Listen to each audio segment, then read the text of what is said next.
What's going on, everybody? Welcome back to another edition of Combat Corner, powered by Come On Now, the podcast. I am your host, Rudy Rodriguez. Show. Hit the like button and subscribe to the channel. We just got finished wrapping up UFC 324, and this is our recap. Appreciate everyone who jumped on board on the live stream. We were on for about 4 hours. I think we did about 7 of the fights from the Gaethje fight all the way through to the main card. Man, card itself, we'll jump in on it in a second, but be sure to like the video, subscribe to the channel, ring the bell, leave your comments. Appreciate your continued support of the show. We want to shout out the sponsors of the show, Natalie Lopez, attorney at law. When life hits hard, the law firm of Natalie Lopez hits back harder. She practices in the areas of criminal defense and family law. You can reach her at 954-888-8833. That's 954-888-8833. She is based in Fort Lauderdale, Florida. Appreciate your support of the show. And also a shout out to Ralph Sanchez Law, another attorney that I work with based in Miami. He practices in the areas of personal injury. So if anything, you had a car accident, slip and fall, trucking accident, any type of accident related situation, you can reach out to him and his office will take care of you. And you can get with him at 305-574-9302. That's 305-574-9302. Again, he's based in Miami. And both these attorneys cover the entire state of Florida. So if you're in Florida, give them a call if you have any needs. Let's talk about this fight card, man. Appreciate everyone who jumped on board tonight on the live stream. That was pretty cool. Enjoyed it very, very much. The Discord channel actually kind of blew up tonight. We actually jumped by about 45 people in the Discord. I mean, I think this is probably the best way for me to jump, to increase my Discord channel is through live streams on the UFC actually. But tell you what, man, first night of Paramount pay-per-view, no, not really pay-per-view, obviously. You're still paying to view it, but not overly impressed. The production, no different. They try to make a big deal about it. I didn't think it was a real big deal. I didn't really care.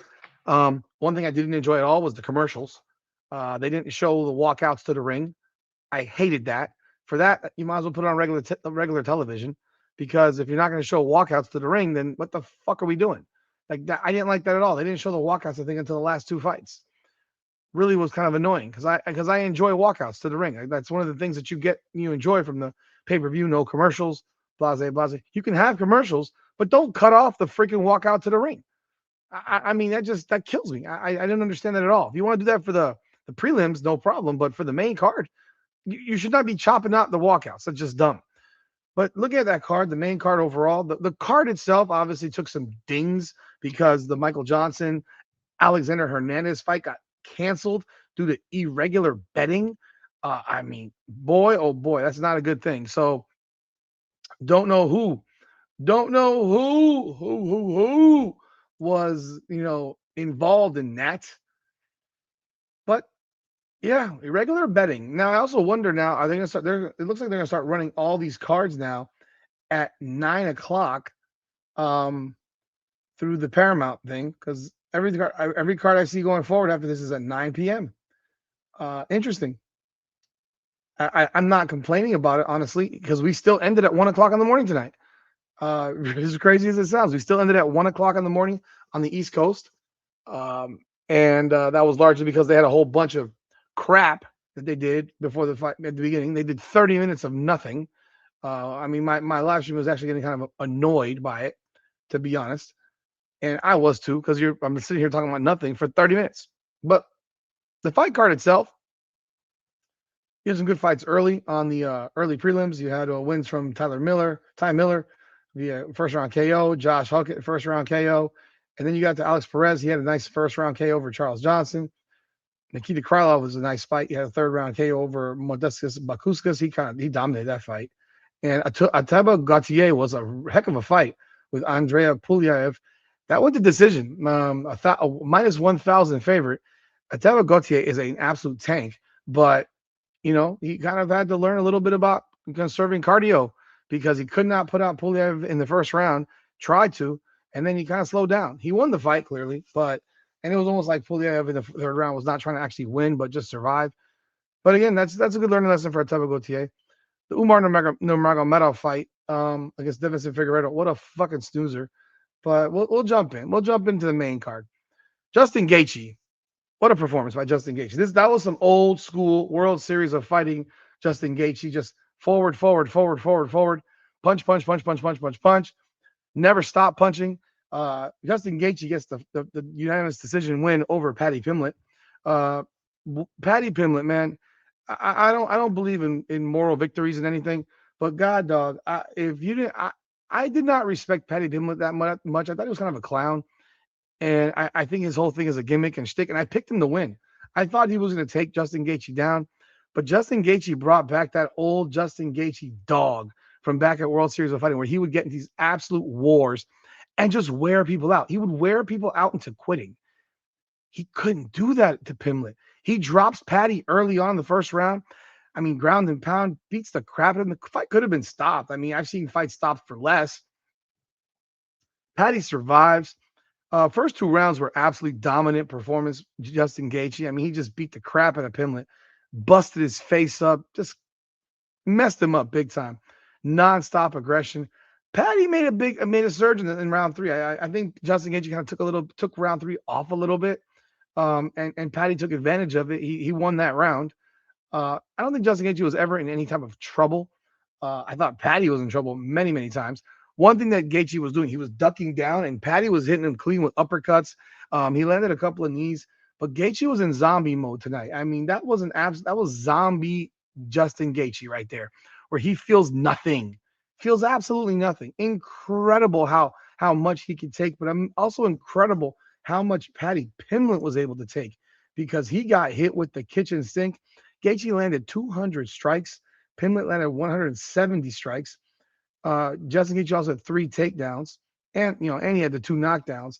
It was just nonstop firefight the entire fight. I mean, round 1, the strikes were kind of even, but it was the absolute assault by Justin Gaethje in round 1. Round 2 was kind of an ass whipping.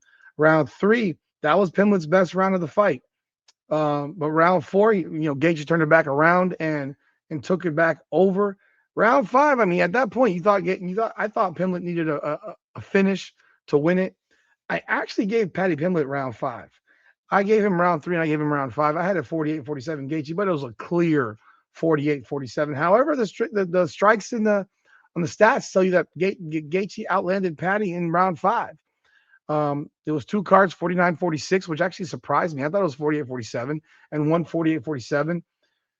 But Justin Gaethje, man, he put on a hell of a performance. But the respect that Pimblett gained tonight from people, his toughness, I mean, absolutely awesome. He was awesome in terms of his toughness, because at any point he could have quit. He fought his ass off.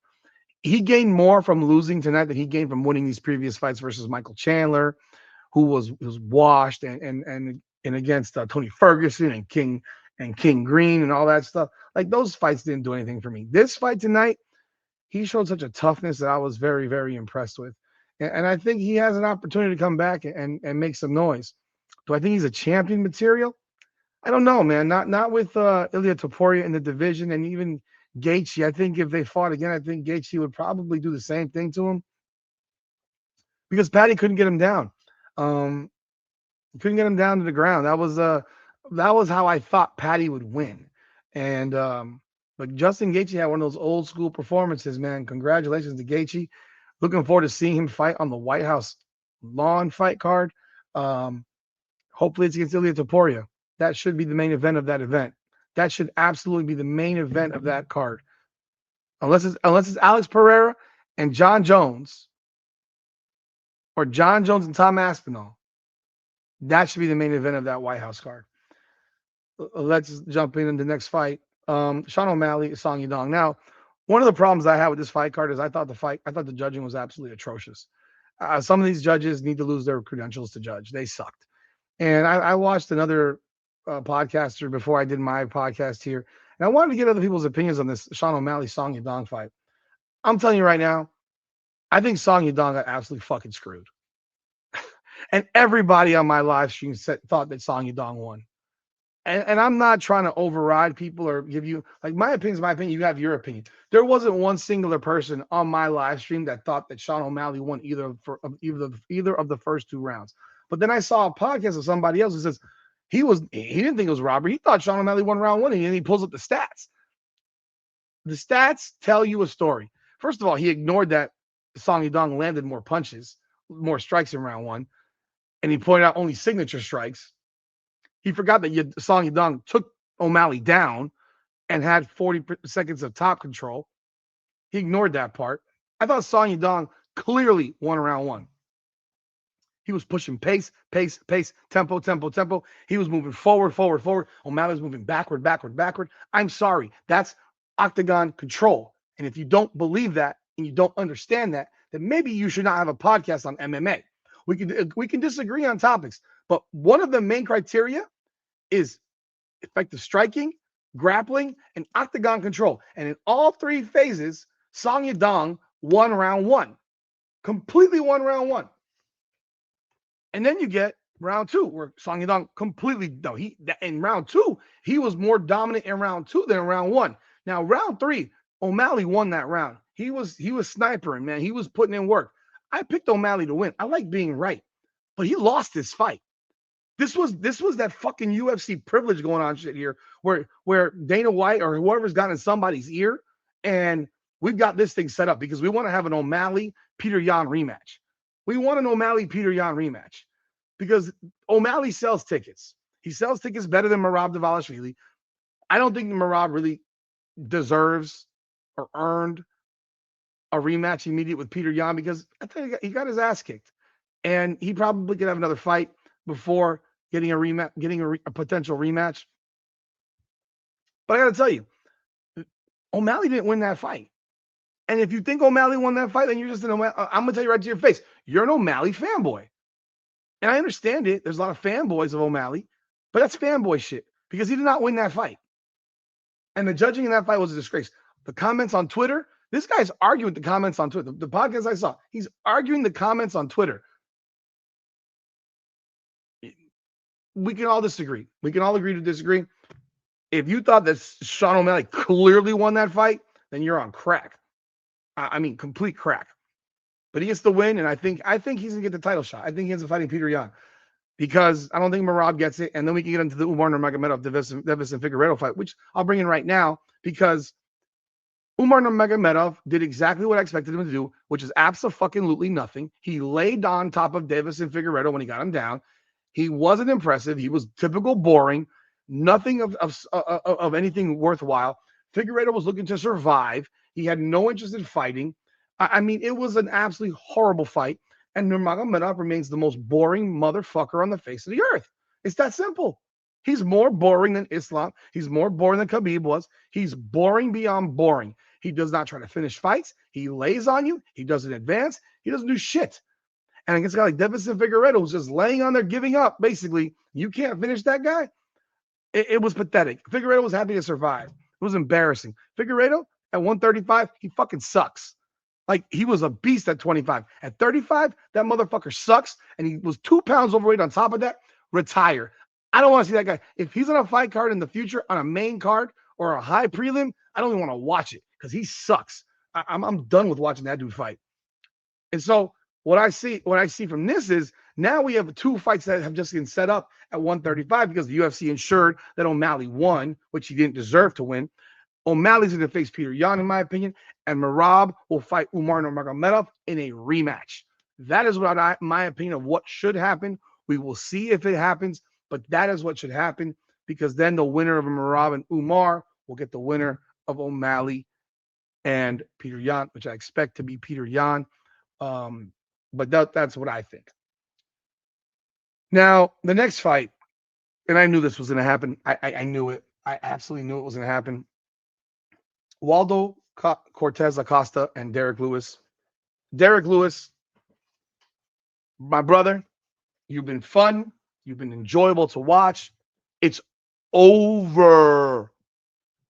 Retire. It's done. Derek Lewis was exhausted 15 seconds into this fight. He was out of breath 15 seconds in. Waldo Cortez Acosta dominated this guy. Lewis's punches, and this was on our live stream, it was like, I mean, it was in freaking slow motion. His punches were in slow motion. It was so damn bad. His strikes were slow motion. Horrible. He is washed. Done. Cortez Acosta was moving around him in circles. It's a wrap for Derek Lewis. It's a wrap. And I don't care that he's won his last 2 fights before this. He's done. He's done. That was embarrassing. Honestly, embarrassing. Cortez Acosta stops him in round 2. Basically, he popped him with a jab. Lewis kind of slipped at the same time and just fell to the ground and then just got pounded the fuck out and quit. He quit. He quit. He was done. Like I said, his gas tank was on E inside of 15 seconds of the first round. He was on E like the entire fight. It's over, Derek Lewis. I appreciate you've been fun. Your balls are hot. It's time to go. And this is part of the problem with the UFC. They put guys in there that they know are done on a main card. Thank God no one's paying $85 for that garbage. Because if people paid $85 for this garbage tonight, it was only saved by that main event. Because 3 of these fights, well, 2 of them, well, 2 of them had horrible decisions, and 1 was a horrible fight. $85, I'm sorry. Natalia Silva, Rose Namajunas. Holy shit. God. Thug Rose, I picked her to lose. I'm a big Thug Rose fan because Thug Rose, but I picked her to lose because I just don't see her being that good at 125. But god damn, she won the first 2 rounds of this fight so freaking clearly. I mean, I'm going to do a freaking imitation. I thought Natalia Silva was imitating Dak Prescott when he's doing that throw and he's like, hitch. This girl's doing a switch with her freaking thigh and like shaking her ass. It's like she's like, it's like, like what the fuck was she doing, bro? This woman was 7-0 coming in the UFC in the UFC, and she goes to 8-0 in this fight. She won round 3. I thought she won round 3, but rounds 1 and 2, Rose won so clearly. It was embarrassing. It was embarrassing. She was a 4-1 favorite. Like when I say that was embarrassing, it was a disgrace how badly she lost those first 2 rounds. I mean, and again, they got stats here. I watched the fight. I don't care what these stats say. And I don't believe them either. I think most of these stats in the UFC are fucking fake, by the way. I don't like looking at them because I think they're lies. I watched this fight. Rose won round 1, and she won it clearly. And then round 2, she won even more clearly. Round 3, she lost. No doubt about it. She lost that round. But this is a 3-round fight. She won the first 2 rounds. People are losing their shit on how much they think she got robbed. And she takes an L. And now Natalia Silva is literally standing here with a potential title shot against Valentina Shevchenko, for which I thought she earned or deserved before this fight. Now I don't think she deserves it. Now I don't think she's earned it because I thought she lost this so clearly. And the judging, atrocious. Again, Twitter X is going off on this damn shit. It's embarrassing. You got 2 fights on this main card where the judging to me was so ungodly bad. Ain't no words. Arnold Allen, Gene Silva. Wow, that was a good fight. Allen came out really good in the first round. I mean, he was sharp. First round, he was sharp as a nail. He was good. He won round 1 to me. I don't know how in the hell there was a judge that gave Gene Silva round 1. I do not know how that's even possible. You cannot give a guy a round because he throws 5 punches in the last 10 seconds and think that now that erased the rest of the first round. Like, that's ridiculous. I thought Allen won round 1. He looked really, really good, but he got baited into Gene Silva's shit, man. And it kind of turned into a bit of a firefight. Gene Silva is so goddamn tough, and he's exciting. He's fun to watch. He's a crazy person. And he won round 2. But then round 3, Allen had a shot, and I don't know what it was. Maybe he ran out of gas. But I thought Silva won round 2 and 3, and that's exactly how 2 of the 3 cards had it. They had it 29-28 Silva. One had it 30-27. I could not believe that 30-27 score. I thought that was a terrible score. Again, another example of shit judging. Like, I'm so sick of this. Is one of the things that's killing me about the UFC is that it is becoming so difficult to fucking watch this shit when you have judging that's so bad. You don't know what you're gonna get. You gotta blame. Don't leave it to the judges, man. No, bump that. Be competent in what you do. This is your job. Be competent. If you don't know what the rules are and how to judge a fight, I don't know what to tell you. But that crap was bad. Nonetheless, I enjoyed having the live stream with everybody this weekend, tonight, for 4 hours. We will be back next week for Volkanovski Lopez 2. So starting at probably we'll jump on about 8 o'clock, I'm sure, because the main card starts at 9. But again, appreciate y'all jumping on board tonight. Hit the like button, subscribe to the channel, ring the bell, leave your comments. Let me know what y'all thought about these fights. Do you agree with me? Disagree with me? Hey, man, I'm open book. But I thought O'Malley got a gift, and I thought Natalia Silva got a gift, because that's what the UFC wanted to have happen. But y'all let me know what y'all thoughts in the comments. Hit that like button and subscribe to the channel. This is Combat Corner, powered by Come On Now, the podcast. Come on now. I've been down through the blood and the sweat. Guarantee you can know I'm a threat. I've been down through the blood and the sweat. And I ain't close to being done yet, I'm going all in. Yeah, I'm going all in. And I ain't close to being done yet, I'm going all in. Yeah. They know I'm going all in. Through the blood and the sweat, y'all know me close to being done yet, I'm going all in. I've been down from the jump. Ain't no love lost, we just really doing us. Go and take your seat, looking silly getting up. Y'all know what it is, let me tell them what it was. It was 24/7 on